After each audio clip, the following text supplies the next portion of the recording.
Statistik Kementerian Pendidikan KPM merekodkan kes buli di sekolah meningkat secara ketara dalam tempoh 3 tahun kebelakangan ini dengan hampir 70% membabitkan pelajar sekolah menengah. Ketua Polis Negara Datuk Seri Muhammad Khalid Ismail berkata ia menyaksikan peningkatan berlaku melebihi 1,000 kes setiap tahun.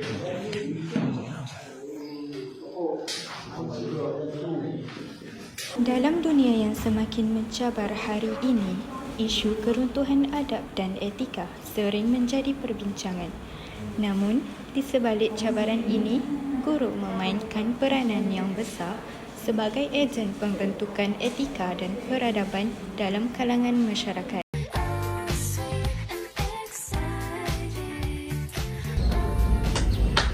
Pilihlah kelas ni bukan asyik sangat pun. Hei, walaupun tak strict, anak tu penting. Kita dekat universiti. Macam mana tekankan kita hari ni kan?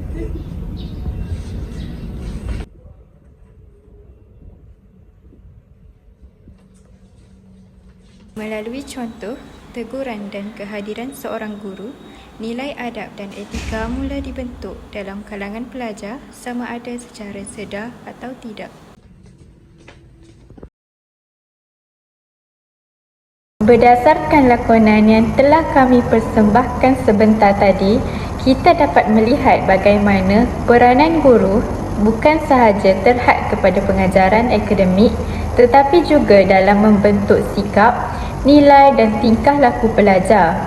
Oleh itu, pembentangan kami pada hari ini bertajuk Guru sebagai Ejen Pembentukan Etika dan Peradaban dalam Masyarakat.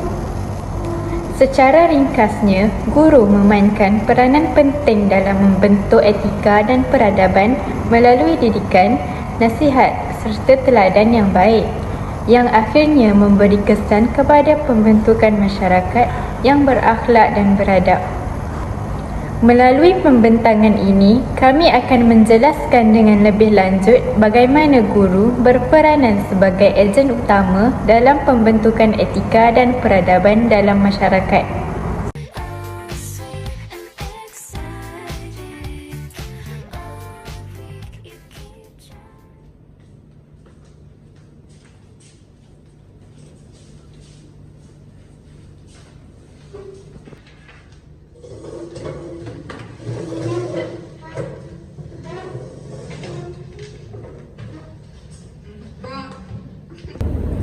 Alah, benda susah rasa. Buat apa nak belajar semua ni? Kau cakap elok sikit, hormat saya ke depan tu.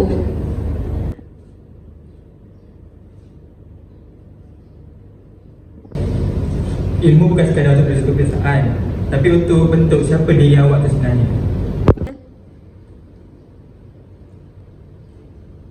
Situasi ini mencerminkan realiti masyarakat hari ini di mana nilai hormat semakin terhakis. Cabaran guru dalam bentuk etika dan peradaban. Cabaran yang pertama adalah perubahan nilai dalam masyarakat moden. Dunia hari ini semakin kompleks. Kita berhadapan dengan hakisan nilai murni akibat arus globalisasi dan pengaruh media sosial yang tidak bertapis. Apa yang dahulu dianggap kurang sopan, kini mungkin dianggap biasa. Cabaran utama guru adalah untuk memastikan pelajar tidak hilang kompas moral mereka di tengah-tengah kepesatan teknologi. Cabaran yang kedua, kurangnya kerjasama ibu bapa dan masyarakat. Pendidikan bukan tugas guru secara solo, namun realitinya kita sering melihat sikap lepas tangan. Ada segelintir ibu bapa yang menyerahkan 100% tanggungjawab pembentukan sasiah kepada sekolah. Tanpa sokongan di rumah, apa yang guru bina di sekolah mudah runtuh apabila pelajar pulang ke masyarakat. Cabaran seterusnya adalah tekanan akademik yang tinggi. Sistem kita masih berorientasikan peperiksaan. Apabila tumpuan terlalu diberikan kepada grade A, aspek adab dan etika kadang-kala terpinggir. Guru tersepit antara mengajar silibus yang padat dan tanggungjawab mendidik jiwa manusia.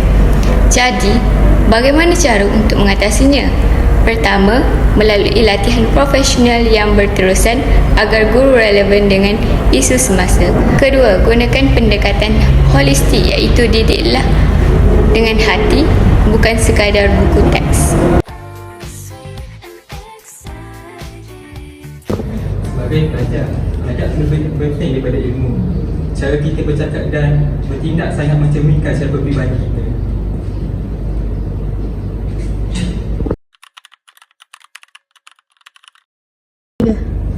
Sir, saya terlepas satu soalan. Saya nak betulkan. Bagus, jika itu asas kepercayaan.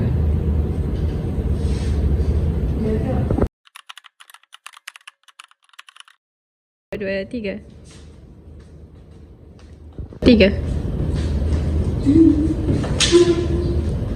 Disiplin bermula dengan diri sendiri.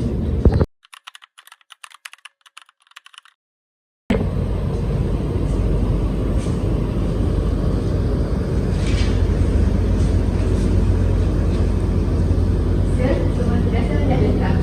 Tanggungjawab jadikan kamu boleh dipercayai. Guru bukan sekadar penyampai ilmu, malah pendidik yang membentuk akhlak dan nilai moral pelajar. Saya akan membentangkan tentang peranan guru dalam pembentukan etika. Dalam konteks pembentukan etika, guru bertanggungjawab untuk menanam nilai-nilai murni seperti disiplin, rasa hormat, tanggungjawab dan sikap bertolak ansur dalam kalangan pelajar. Selain menyampaikan ilmu di dalam bilik darjah, guru juga mendidik pelajar tentang cara berkelakuan yang betul, sama ada terhadap rakan, guru maupun masyarakat sekeliling.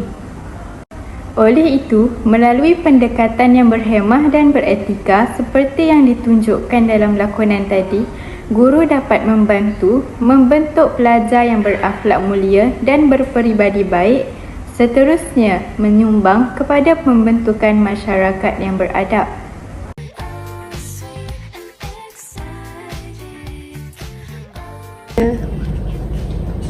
Tanya dapat buat test. Terima kasih, sir.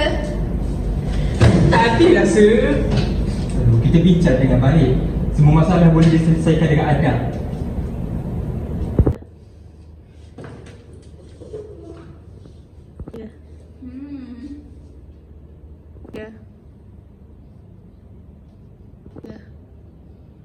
Sikap guru menjadi contoh langsung kepada pelajar dalam membina peradaban berasaskan nilai hormat dan toleransi.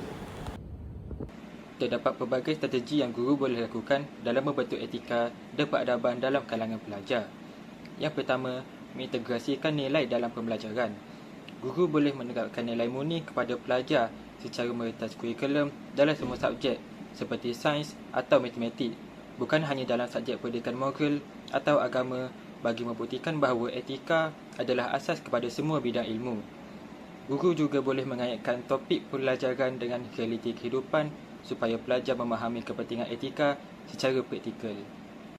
Yang kedua, menekankan disiplin dan tanggungjawab.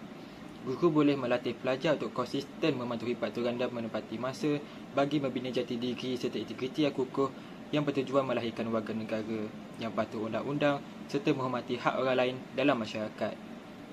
Guru juga boleh mendidik pelajar supaya berani mengambil tanggungjawab penuh terhadap setiap tindakan dan keputusan yang mereka lakukan, sekaligus membentuk kematangan emosi dan sifat amanah dalam menjalankan tugas yang diamanahkan. Yang ketiga, menggunakan pendekatan kreatif dan interaktif. Guru boleh menggantikan kaedah kuliah sehala dengan aktiviti menarik seperti amali atau forum agar pembelajaran lebih menarik dan hidup supaya pelajar boleh menyerap segala pengajaran dengan lebih berkesan. Guru juga boleh memberi pengalaman langsung kepada pelajar untuk mempraktikkan nilai murni dalam suasana yang menyeronokkan dan berimpak tinggi bagi memupuk sifat empati dan semangat kerjasama melalui pengalaman sebenar menyantuni masyarakat.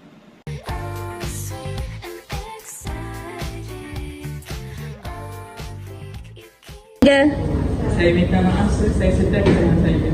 Perubahan bermula apabila kita sedar dan berusaha menjadi lebih baik. Kesedaran dan bimbingan guru membuka ruang kepada perubahan sikap dan pembentukan peribadi yang lebih beretika. Guru sebagai ejen pembentukan memainkan peranan penting dalam membentuk siasat dan jati diri pelajar. Pertama, Guru perlu beretika tinggi, sabar dan menjadi teladan kepada pelajar. Tingkah laku, pertuturan dan cara guru membuat keputusan akan diperhatikan dan ditiru oleh pelajar. Oleh itu, guru harus menunjukkan nilai-nilai murni sebagai kejujuran, tanggungjawab dan keadilan dalam setiap tindakan agar dapat menjadi contoh yang baik. Selain itu, guru juga perlu berfikiran terbuka dan peka terhadap isu semasa.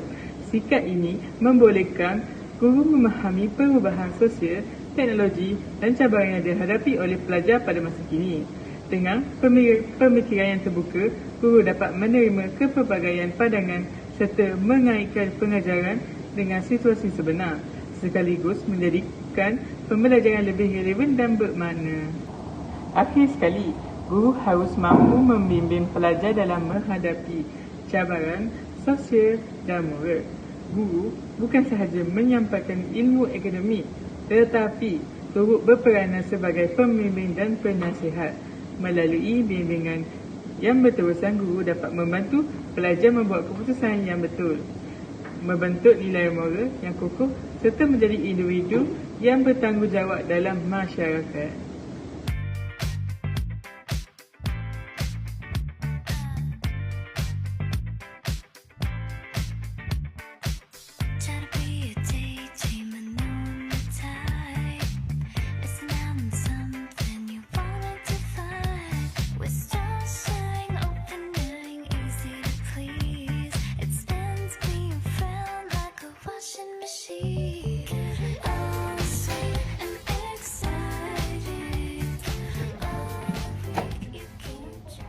Pembentukan etika di sekolah memberi kesan jangka panjang kepada keharmonian masyarakat.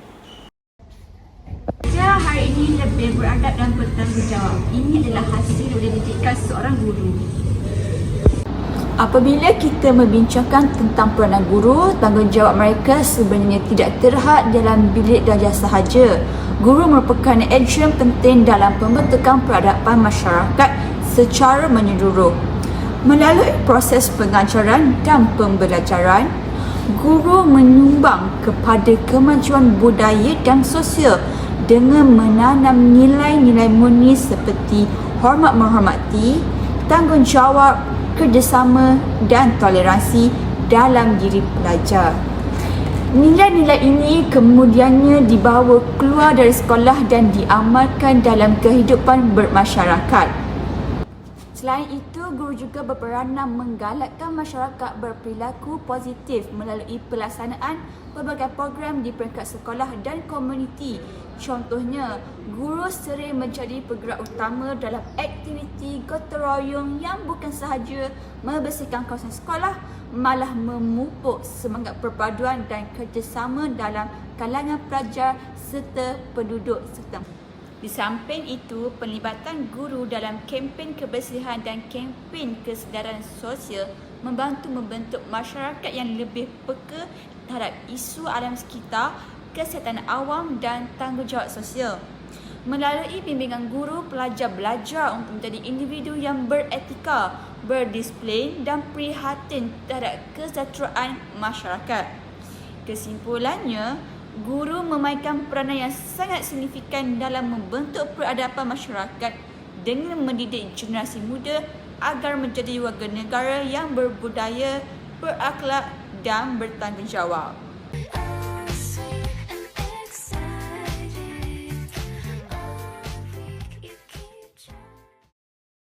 Peranan guru perlu disokong oleh ibu bapa dan masyarakat. Pendidikan nilai harus diteruskan secara konsisten agar peradaban bangsa terus terpelihara. Sesungguhnya, guru adalah ejen utama dalam membentuk etika dan peradaban demi masa depan masyarakat yang sejahtera. Kesimpulan dan pesanan. Sebagai penutup, jelaslah bahawa peranan guru bukan sekadar penyampai maklumat. Guru adalah arkitek sosial. Dalam tangan gurulah corak peradaban bangsa masa hadapan dibentuk. Walaupun cabaran yang saya sebutkan tadi nampak besar, namun ia bukanlah mustahil untuk diatasi. Ingatlah, rakan-rakan, setiap guru berpeluang menjadi ejen perubahan, sama ada melalui tindakan yang kecil atau besar. Mungkin kita tidak dapat mengubah dunia dalam sehari, tetapi kita mampu mengubah dunia seorang pelajar melalui nilai yang kita titipkan. Jika bukan kita yang bentuk etika generasi akan datang, siapa lagi yang kita harapkan? Teruskan berbakti kerana setiap penat lelah kita adalah pelaburan untuk peradaban manusia. Sekian, terima kasih.